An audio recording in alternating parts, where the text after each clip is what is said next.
और ब्रेक के बाद एक बार फिर आप सभी का स्वागत है। हम चर्चा को आगे बढ़ाएंगे, लेकिन उससे पहले बड़ी खबर का रुख कर लेते हैं। कर्नाटक चुनाव का फाइनल ओपिनियन पोल। सरकार के कामों से खुश नजर नहीं आए लोग। कामकाज को लेकर लोग असंतुष्ट नजर आए। बेरोजगारी और महंगाई से भी लोगों में नाराजगी दिखी है। बेरोजगारी को लेकर के खासा मुद्दा जनता ने बताया। किसके पक्ष में सच साबित होंगे ओपिनियन पोल, ये देखने वाली बात होगी। और कर्नाटक चुनाव में किन मुद्दों पर पड़ेंगे वोट, वो भी हम आपको बताएंगे। तो चुनाव में सियासी नफा नुकसान तय करने वाले मुद्दे कौन कौन से हैं और नेताओं के बीच जुबानी जंग से आखिर किसे होगा फायदा और किसको होगा नुकसान। बिल्कुल, लेकिन उससे पहले एक बार ओपिनियन पोल पर भी नजर डाल लेते हैं। और अगर सोर्स की बात करें तो सी वोटर के हिसाब से बीजेपी के खाते में 74 और 86 सीटें जाती हुई दिखाई दे रही है, जबकि कांग्रेस के खाते में 107 से 119 सीटें जाती हुई दिखाई दे रही है। वहीं जीडीएस के खाते में 23 से 35 सीटें जाती हुई दिखाई दे रही है सी वोटर के हिसाब से। इसके अलावा अगर मैट्रिक्स की बात करें तो 103 से 115 सीटें बीजेपी के खाते में जाती हुई दिखाई दे रही हैं, जबकि कांग्रेस के खाते में 79 से 91 सीटें, जबकि जेडीएस के खाते में 26 से 36 सीटें जाती हुई मैट्रिक्स के हिसाब से जा रही हैं। और अगर इसी के साथ कन्नड़ आउटलेट की बात करें तो 57 से 65 सीटें ही बीजेपी को मिलेंगी और कांग्रेस के खाते में 132 से 140 सीटें जाएंगी, जबकि यहां पर जेडीएस को काफी नुकसान होता हुआ दिखाई दे रहा है और मात्र 10 से 17 सीटें उसके खाते में दिखाती हुई दिखाई दे रही हैं। तो इस समय कर्नाटक चुनाव को लेकर ओपिनियन पोल क्या कहते हैं वो हम आपको स्क्रीन पे दिखा रहे हैं और अलग अलग सोर्सेस के हिसाब से क्या कुछ आंकड़े निकल के आए हैं वो भी हम आपको इस समय बता रहे हैं। तो सी वोटर के हिसाब से, मैट्रिक्स के हिसाब से और कन्नड़ आउटलेट के हिसाब से अगर बात की जाए तो सी वोटर में जहां कांग्रेस की सरकार बनती हुई नजर आ रही है और सीधे तौर पे कांग्रेस का मुख्यमंत्री बनता हुआ दिखाई दे रहा है, तो वहीं मैट्रिक्स में बीजेपी बाजी मारती हुई नजर आ रही है। और मैट्रिक्स के हिसाब से कांग्रेस में इस बार फिर से बीजेपी की सत्ता वापसी होगी और बीजेपी की सरकार बनेगी, जबकि कन्नड़ आउटलेट में फिर से कांग्रेस की सरकार बनती हुई नजर आ रही है।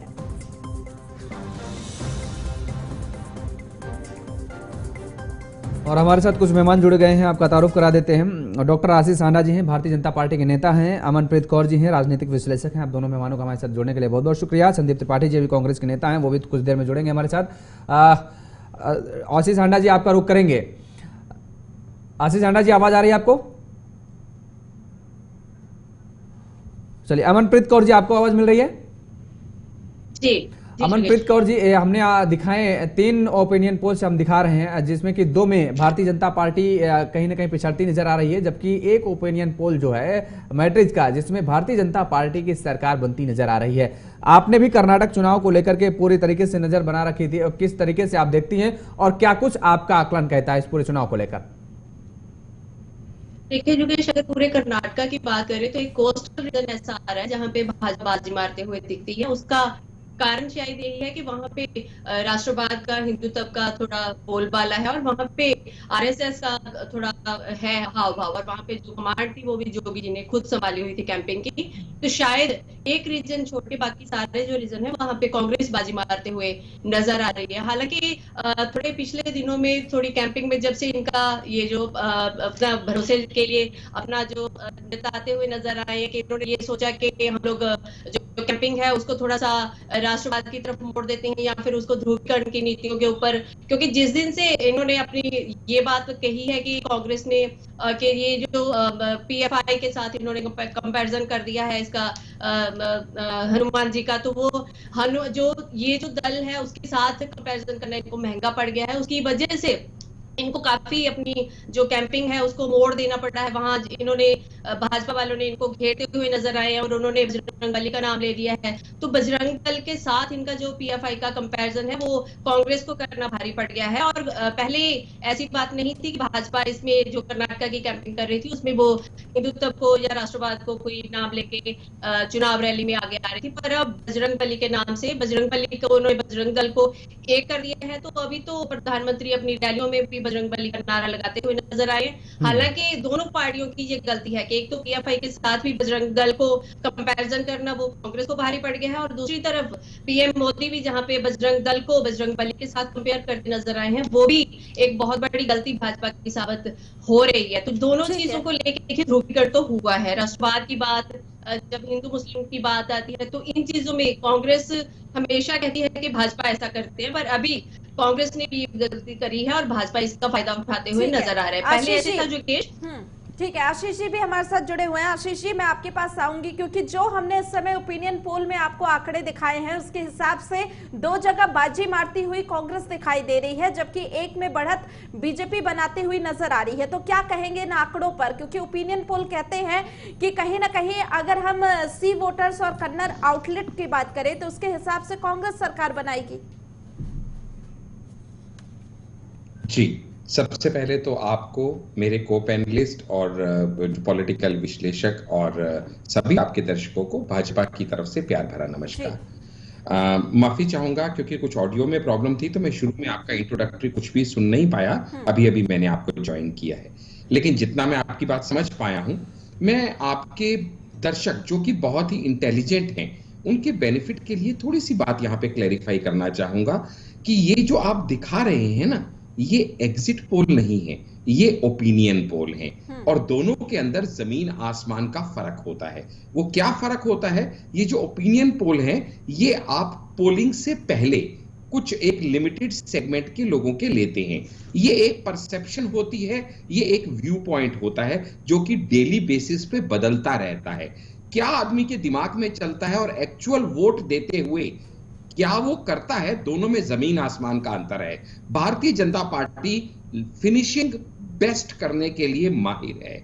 भारतीय जनता पार्टी हमेशा लास्ट के कुछ दिनों में अपनी जान फूंक देती है अपनी इलेक्शन कैंपेन में, जिसका प्रत्यक्ष प्रमाण यह है कि पिछले 2 दिन में, यानी कल और आज के अंदर ही, जबकि आखिरी दिन अभी कल का और बाकी है, हम आज ही इन पोल्स को डिस्कस कर रहे हैं, जो कि थोड़ा सा परिपक्व है, कि थोड़ा प्रीमेच्योर है मैं कहूंगा, बिकॉज अभी जो बीजेपी का जो अभी जो चुनावी रैली को एक्सेलरेटर पे, हम आपको कम आंकड़े दिखा रहे हैं, ये फाइनल सर्वे है और उस हिसाब से ही आंकड़े आपको दिखा रहे हैं।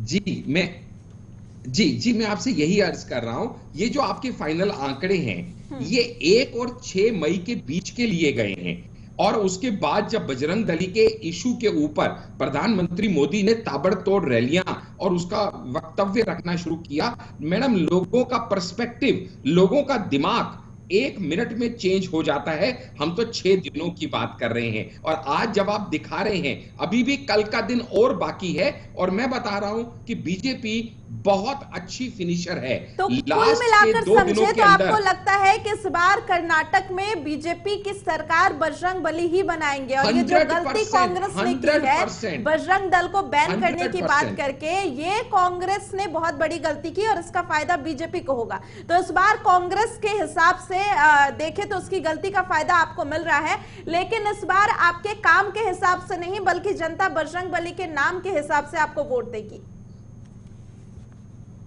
नहीं, ऐसा नहीं है मैम, लोग सब कुछ देखते हैं। देखिएगा, हर व्यक्ति के पास दिमाग भी अभी होता है, आपने कहा और कि दिल एक भी हफ्ते में लोगों का मूड बदल गया है जब से उन्होंने बजरंग बली पर बयान दिया।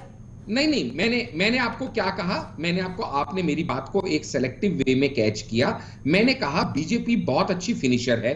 लास्ट के 2 दिनों में, लास्ट के 3 दिनों में, जहां पे हम ताबड़तोड़ लोगों को कांटेक्ट कर रहे हैं, एक आप ही के कल के डिबेट में था कि मोदी जी की रैली में 10 लाख से ज्यादा लोगों ने उसको अटेंड किया, 26 किलोमीटर और 17 कॉन्स्टिट्यूएंसी में वो रोड शो हुआ। यानी लास्ट के 2 दिनों के अंदर, अभी कल का दिन बाकी है हमारे पास, और हम आज इसको डिस्कस कर रहे हैं। मैं कहता हूं आज जितना % आप दिखा रहे हैं ना, पहली बात तो ये आपका सर्वे आपसे 5 दिन 4 दिन पहले का है।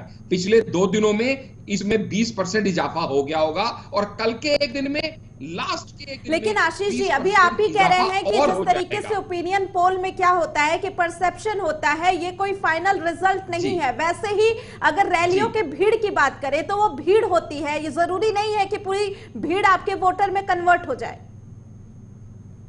बिल्कुल, बहुत आप इतने इंटेलिजेंट पॉइंट्स लेके आ रही हैं अपने दर्शकों के लिए। आई एम सो हैप्पी कि your audience would be so benefited, because बहुत सिंपल बात है मैडम, ये जो ओपिनियन पोल होते हैं ना, इसमें वोटर नॉन वोटर दोनों लोगों का ओपिनियन लिया जाता है, लेकिन जब एग्जिट पोल होता है तो सिर्फ वोटर का लिया जाता है, इसलिए वो कहीं ज्यादा ऑथेंटिक होता है। और दूसरी सबसे बड़ी बात, इन 2 दिनों के अंदर लोगों की परसेप्शन तो बदलेगी ही बदलेगी मोदी जी की ताबड़तोड़ रैलियों से, और इसके बाद भी 2 दिन और हैं उनके पास सोचने के लिए, क्योंकि इस ताबड़तोड़ रैलीज में लोगों के पास सोचने का समय नहीं होता, एक भावनाएं चल रही होती हैं। इसके बाद जब इलेक्शन कैंपेन रुक जाता है तो अगले 2 दिन तक उनके पास सोचने समझने का समय होता है कि डबल इंजन सरकार लाने से उनको क्या फायदा होने वाला है, मोदी जी की वजह से क्या होने वाला है। और जब कर्नाटका के अंदर इस टाइम पे 7 लाख से ऊपर नए वोटर इस समय वोट देने जा रहे हैं, तो उन्हें पता है कि विश्व स्तर पे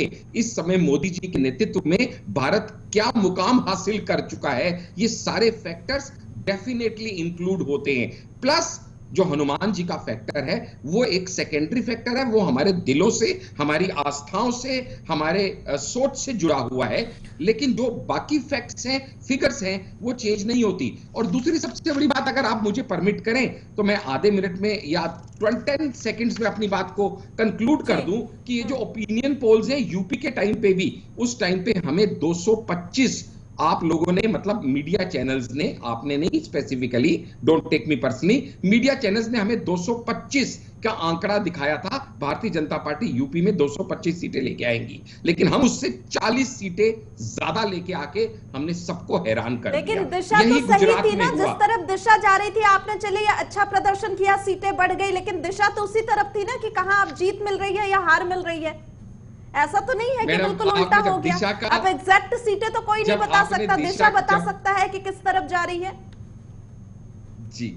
जी, जब आपने दिशा का जिक्र किया तो मैं बस इतना ही आपके दर्शकों के लिए कहना चाहूंगा कि भारतीय जनता पार्टी वो दरिया है जिसको अपना हुनर मालूम है, हम किस दिशा में चल देंगे, खुद ब खुद अपने रास्ते उधर बनाते चले जाएंगे, इसमें हमें कोई शक नहीं है। और बस लास्ट में 1 सेकंड और कह दूं सर, मैं, गुजरात में भी यही हुआ, आप लोगों ने, मीडिया चैनल्स ने 135 का आंकड़ा भारतीय जनता पार्टी को दिया था और हम 156 पे क्लोज किए थे, बिकॉज मैं बार बार कह रहा हूं we are very good finishers, और हम लास्ट के ओवर्स में चौके छक्के मारने में माहिर हैं। वो फिर से 13 तारीख को इस बार आपको प्रत्यक्ष और प्रमाण मेरी बात का दिख जाएगा। अमनप्रीत कौर जी, देखिए अभी आपने सुना आशीष हांडा साहब को, वो कह रहे हैं कि दरअसल जब से बजरंगबली जी आए हैं तब से पूरा माहौल ही बदल गया है, कर्नाटक का जो चुनाव था उसका रुख ही बदल गया। जो शुरुआती दौर में ये कहा जा रहा था कांग्रेस वहां पर पूर्ण बहुमत से सरकार बनाने जा रही है, कांग्रेस भी और कॉन्फिडेंट थी,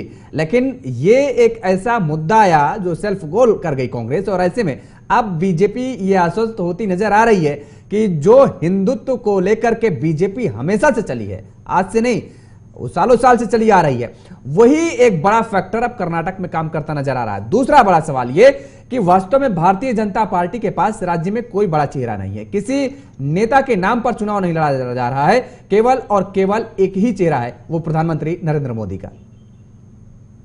देखिए जोगेश, 1994 से पहले ना वहां पे भाजपा की जो सिचुएशन है वो बिल्कुल खराब थी। उसके बाद ऐसा हुआ कि इन्होंने येदियुरप्पा के नाम पे और अनंत कुमार के नाम पे चुनाव लड़ा, और येदियुरप्पा क्योंकि लिंगायत ग्रुप को वो उनके साथ जुड़े हुए थे और किसान नेता भी थे, तो उनके नाम पे हमेशा ही ये लोग जीते आए हैं। और ये पहली बार हुआ है, कम से कम 3 सदियों से ऐसा हुआ है कि इस बार पहली बार जो इलेक्शन है वो मोदी जी के नाम पे लड़ा जा रहा है। और आपको पता है कि भाजपा के कोई भी इलेक्शन हो, चाहे वो विधानसभा हो, लोकसभा हो, हमेशा ही वो मोदी मैजिक काम करता है और मोदी जी के नाम पे हमेशा इलेक्शन लड़े जाते हैं। चाहे कि लोग ये भी समझ नहीं पाते कि जब वो वोट देंगे तो मोदी जी वहां सीएम नहीं बनेंगे, फिर भी लोगों को ये होता है कि मोदी के नाम पे वो वोट देते हैं। तो ये चीज दिखाने के लिए कि वहां पे इनका विरोध तो देखिए हो पा रहा था पहले, पर जहां रैलियों की बात करें कि रैलियों में ये जो भीड़ है, अभी इन्होंने बात करी कि मेरे साथी पैनलिस्ट ने कि वहां पे जो रोड शो हुआ है उसमें भी भीड़ थी।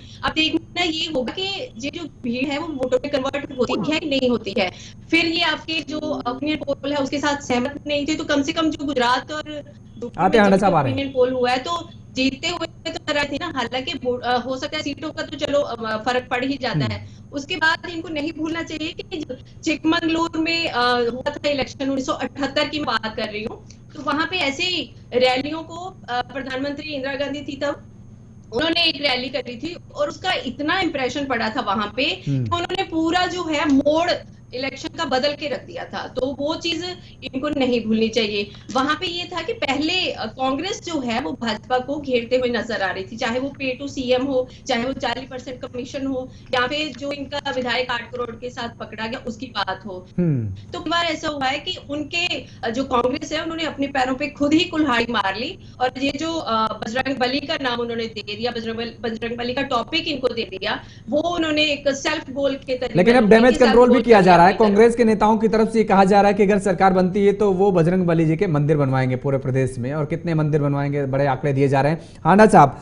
देखिए, दो बातें हैं, एक तो इतिहास का जिक्र कराया अमनप्रीत कौर जी ने, दूसरा बड़ा सवाल जो उठता है वो कि क्या जो आपके बागी नेता हुए हैं उनका असर पड़ेगा। वो हम चाहे सितार साहब का जिक्र करें, साउदी साहब का जिक्र करें, देखिए आपके नेता भी इस बात को मानते हैं, और आपके नेता नहीं बल्कि हम कहते हैं प्रधानमंत्री नरेंद्र मोदी या अमित शाह जी भी इस बात को मानते हैं। उनके बयान भी पहले आ चुके हैं कि यदि कोई नेता पार्टी से टूट करके जाता है तो वो अपने एक वोट बैंक को लेकर के जरूर जाता है। हम आपसे इस सवाल का जवाब लेंगे, लेकिन इस बीच हमारे साथ संदीप त्रिपाठी जी जुड़ गए हैं, कांग्रेस के नेता हैं। संदीप जी, आपका बहुत बहुत स्वागत है जेके 24/7 न्यूज पर। तो हांडा साहब, वही हम जानना चाहेंगे, क्या आपको लगता नहीं है कि इसका खामियाजा भी आपको उठाना पड़ेगा? नहीं, बिल्कुल नहीं उठाना पड़ेगा। इसलिए नहीं उठाना पड़ेगा क्योंकि जनता जनार्दन है, जनता सब जानती है। जनता को पता है कि कुछ नेता ऐसे होते हैं, हर दल में होते हैं। मैं किसी नेता की बुराई नहीं कर रहा, लेकिन सबकी अपनी अपनी महत्वाकांक्षाएं होती हैं, सबकी अपनी अपनी अपॉर्चुनिटिस्ट होने की एक कला होती है। उनको जहां जिसमें फायदा दिखाई देता है, कई लोग शॉर्ट टर्म गेन्स को प्रेफर करते हैं लॉन्ग टर्म बेनिफिट्स के सामने। तो जिनको इमीडिएट फायदा दिख रहा है कि भाई यहां मेरी टिकट कट गई और वो तो मुझे सिर माथे पे बिठा लेंगे, तो चलो मैं उधर की तरफ चल देता हूं। तो ऐसे अपॉर्चुनिटीज नेता जो हैं वो सिर्फ अपने आप को ठगते नहीं हैं, वो अपनी वोटर्स को भी ठगते हैं। क्योंकि आज वो जो नेता हैं, आज अगर वो किसी रिकॉग्निशन पे हैं तो वो उन वोटर्स की वजह से हैं जिन्होंने उनको चुना, क्योंकि वो उस पार्टी सिंबल पे लड़े थे जिस पार्टी सिंबल को आज वो धोखा देके दूसरी तरफ निकल गए। तो ये जनता सब जानती है, बिल्कुल। लेकिन आशीष जी, ऐसा भी तो होता है कि जब कांग्रेस से बड़े बड़े नेता बीजेपी में आते हैं तो बीजेपी भी उन्हें सर माथे पर बिठाने का काम करती है, बीजेपी भी बड़े खुले दिल से उनका स्वागत करती है। तो क्या वो अपनी पार्टी को धोखा देके नहीं आते हैं, और इतना भरोसा कैसे जता देते हैं उनपे? जी, मैंने आपको बताया ना कि यहाँ पे पॉलिटिक्स में क्या होता है, हर आदमी अपना फायदा देखता है। बीजेपी में भी अगर 25 लोग आने के लिए इंटरेस्टेड हैं तो बीजेपी भी देखेगी कि इनमें से कौन से 5 या कौन से 10 को अपने अंदर मिलाने में मुझे कुछ फायदा हो रहा होगा। ठीक इसी तरीके से जो आदमी आ रहा है वो भी ये सोचता है कि मेरी यहाँ पे क्या इज्जत है, मेरे को यहाँ पे क्या पद मिल रहा है, और अगर मैं चेंज द शिप करता हूं, जंप ओवर करता हूं, तो मुझे क्या फायदा मिलेगा? जाहिर तौर पे कह सकते हैं कि फायदे की पॉलिटिक्स हर एक पार्टी करती है और हर एक नेता करते हैं। चलिए, संदीप त्रिपाठी जी भी हमारे साथ बने हुए हैं। संदीप जी, मैं आपके पास आती हूं, और आप लेट से जुड़े हैं इसलिए आपको जानकारी भी दे दूं कि यहाँ पे जो हम ओपिनियन पोल दिखा रहे हैं उसके हिसाब से जो आंकड़े निकल के सामने आए हैं, 2 सोर्स के हिसाब से कर्नाटका में आपकी सरकार बन रही है, जबकि एक सोर्स के हिसाब से वहां पर बीजेपी की सरकार बन रही है। हालांकि एक बार हमने आपको आंकड़े भी स्क्रीन पे दिखा दिए हैं, और इन आंकड़ों के हिसाब से आप देख सकते हैं कि अगर सी वोटर की बात करें तो वहां पर सीधे तौर पे कांग्रेस की सरकार बनेगी, मैट्रिक्स के हिसाब से वहां पर बीजेपी की सरकार बनेगी, और कन्नड़ आउटलेट के हिसाब से कर्नाटका में कांग्रेस की सरकार बनेगी। तो ये हम आंकड़े दिखा रहे हैं। अब इन आंकड़ों पर आपकी क्या प्रतिक्रिया है? क्योंकि आशीष हांडा जी कह रहे हैं कि आंकड़े कुछ भी हो, पिछले कुछ दिनों से जिस तरीके से वहां पर पीएम मोदी ने चुनाव प्रचार किया है उसका असर भी दिखेगा, जिस तरीके से उनकी रैलियों में भीड़ नजर आई उसका असर भी दिखेगा, और वहां पर बीजेपी की ही सरकार बनेगी। देखिए, पहली बात तो हांडा जी से आपके माध्यम से एक छोटा सा सवाल जी, 2 चीजें बता देंगे। अगर इतनी जानकारी कर्नाटका के विषय में, कर्नाटका में कितनी विधानसभा सीट है और कितने इनके बागी नेता चुनाव लड़ रहे हैं, कितने नए लोगों को इन्होंने सीट दी है पुरानों को हटाकर, बता सकते हैं तो बता दें। अभी डिबेट का सार निकल कर चला आएगा कि कितनी बड़ी बड़ी बातें तो कर रहे हैं, लेकिन कर्नाटक के बारे में कितना जान रहे हैं। अब ये पहले गूगल करेंगे, फिर सीट निकालेंगे, फिर हमको बताएंगे। ठीक है जी संदीप जी। होंडा साहब, हांडा जी, कुछ आंकड़ा है क्या आपके पास? जी 224 विधानसभा सीटें हैं और इन 224 विधानसभा सीटों में से इस समय जो बीजेपी जीतने वाली है वो डेफिनेटली 140 जीतने वाली है। कितने बागी चुनाव लड़ रहे हैं, कितने नए लोगों को सीट दी गई भाजपा से? दी जो बागी हमारे सीट लड़ रहे हैं सर, वो हमारे लिए कोई काउंटिंग में आते ही नहीं है। इसलिए काउंटिंग में नहीं आते हैं क्योंकि आपकी तरह हम उन्हें कचरा नहीं कहते हैं, हम अपनी मर्यादाओं को नहीं खोते हैं।